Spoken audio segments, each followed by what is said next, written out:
Thank you, Harry. Thank you to the Alumni Executive Board. I was prepared to say some nice things about Harry until he reminded me about the yearbook from 1966 and that caption about the party at Chuck's house.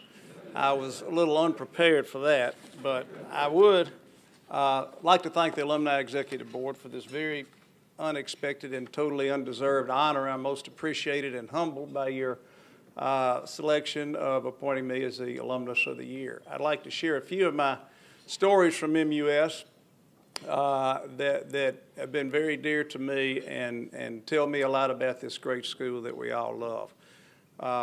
My first day at MUS was in 1960. I was picked up by a teacher from MUS who my mother had paid $1 a week to drive me to school for the first semester.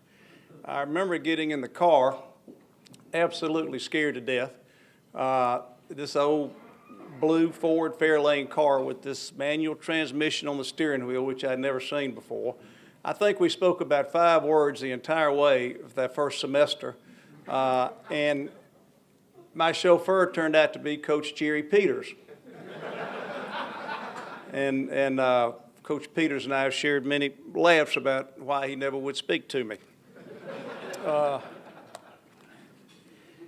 So MUS was great for me. I was in probably the 9th grade, and I was having a great time. I was having probably too good a time. I was going to athletic contests. I was meeting friends. I was enjoying fellowship with some new Hutchinson students I had just met. Things were really going well for me, and I was feeling really good. Now, my academic success wasn't quite as good as the other areas of success in my career. However, nobody cared about that. I was having a big time, and life was good until one day I'm walking down the hallway, and I hear the old loudspeakers. You all remember the speakers throughout the school. This voice says, "Chuck Smith, please report to the headmaster's office." And I'm thinking, this can't be good.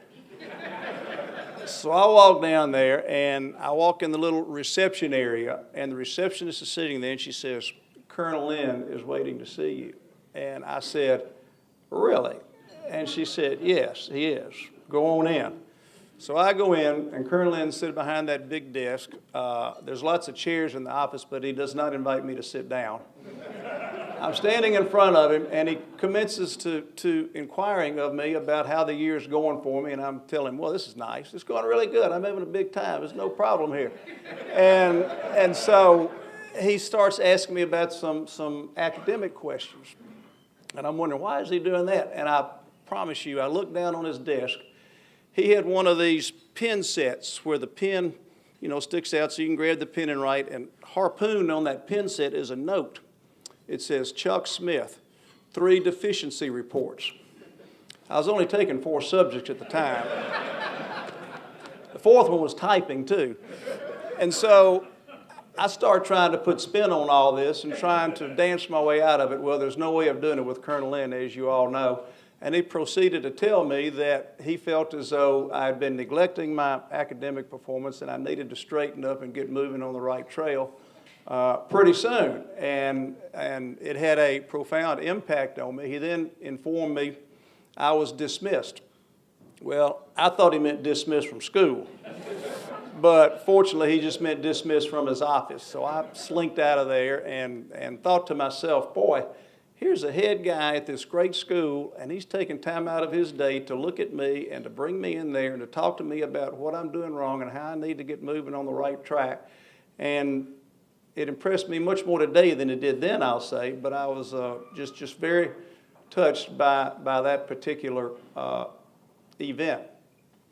The other story I'll share with you, this year is our 50th class reunion. More on that in a moment. But I got a lot of the old Owl's Hoot newspapers from our year in 1966, 50 years ago. And one of them talked about an athletic banquet that we were having in the old Clack Dining Hall. It was a father-son banquet. And it was emceed by Don Drinkard, whom many of you may recall, and Dwight's dad. Dwight was in my class, of course.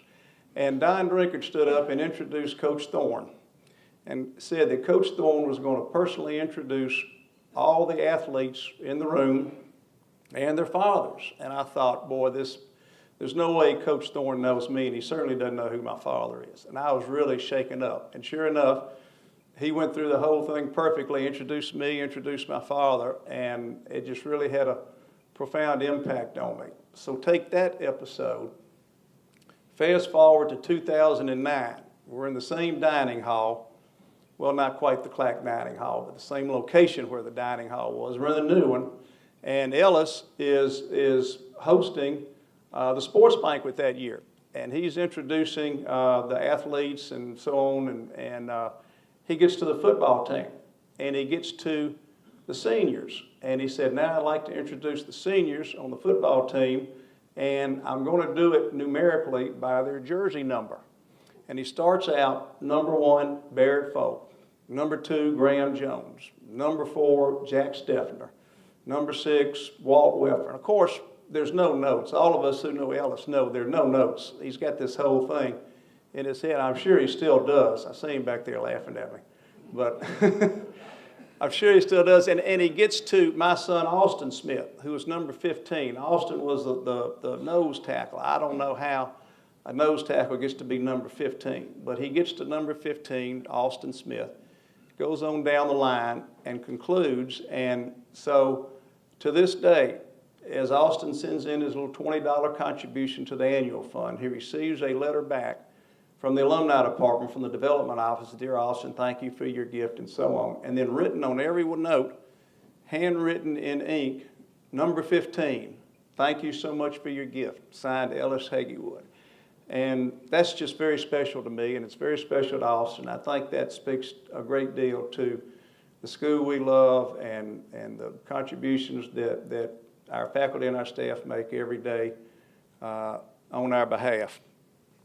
As was stated, I had the privilege to serve on the trustees for 20 years, commencing in 1994. I recall my first meeting.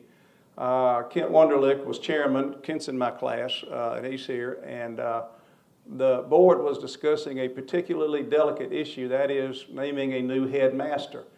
We'd had a national search committee. We'd had a headhunter firm. We'd brought in candidates from Atlanta and so on to conduct personal interviews. But in the meantime, to fill the void, we'd ask a faculty member if he wouldn't mind serving as interim headmaster until we had the opportunity to actually name a real headmaster. So our interim headmaster, of course, was Ellis, that they asked to serve. And Ellis came in and was serving as interim headmaster. So during this meeting, somebody says, you know, the school's doing really good now. They said every single metric you look at is really good. We're hitting on all cylinders. Ellis has done a pretty good job as interim headmaster. And somebody else said, yeah, you're right, I think he has. And somebody said, I've got a great idea. Why don't we ask Ellis to be our headmaster? And everybody said, yeah, you're right.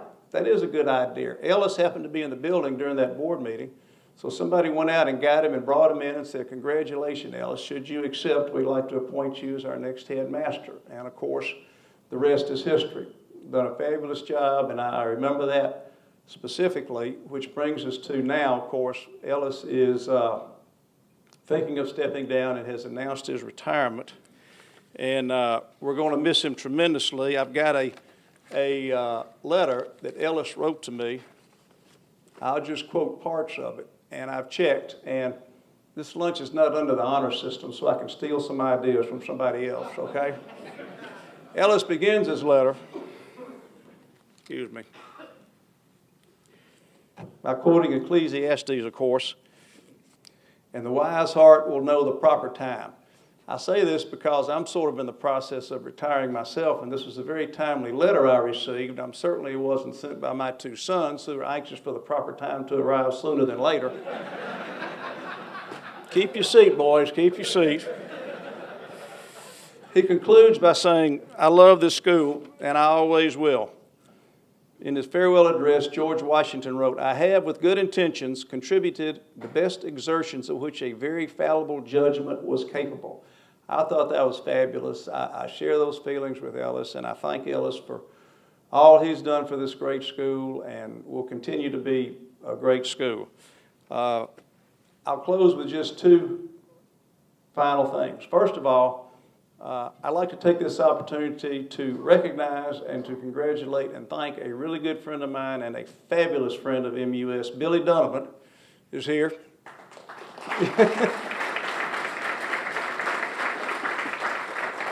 As we all know, Billy has been a fabulous supporter and contributor to MUS for a long, long time, and we just love him. And most recently, of course, the new Donovan Wilford Tennis Center.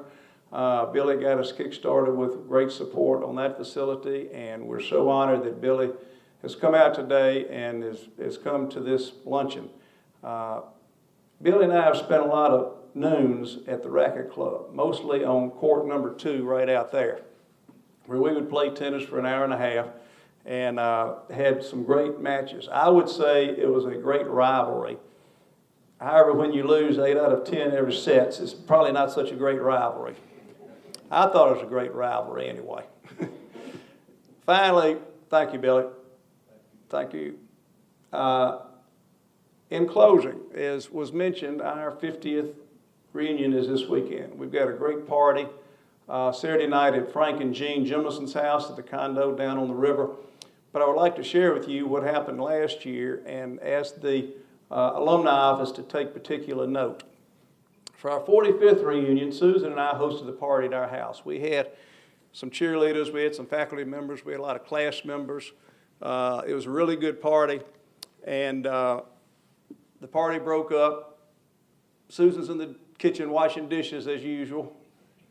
I was just kidding. And I put on my pajamas and I was all ready to go to bed, and the doorbell rings. And I think, golly, which one of my overserved classmates left their keys here? I got to go see who that is. So I open the door, and here's Ann and Karen and Clara with their camera and saying, we came to take a picture for your 45th reunion. And I look at my watch, and it's 9:30 at night. I said, look, you got to understand something. You can't show up at 9:30 and expect a bunch of 60-year-olds to still be up waiting on you to take our picture. So I say that by way of warning. Saturday night, down on the river at Frank and Jean Jimison's condo, our party starts at 5:30 p.m. It's not because we all eat dinner at 5:30 p.m., which most of us do, but the reason is, as Frank has said, so we can watch the sunset over the river and have a wonderful opportunity to see that, and it's going to be a wonderful party. But I will say to Ann and Karen and Claire, about 6 o'clock would be about right for you to show up this year. Unless you want a picture of Frank Jimison in his pajamas, and I can promise you that's a no. Thank you once again for this very humbling honor. I'm most gratified and pleased, not to mention totally caught off guard and surprised. And I love MUS, and I love all of you and all that you do for it. And I'm extremely pleased to be a small part of this great school. Thank you very much.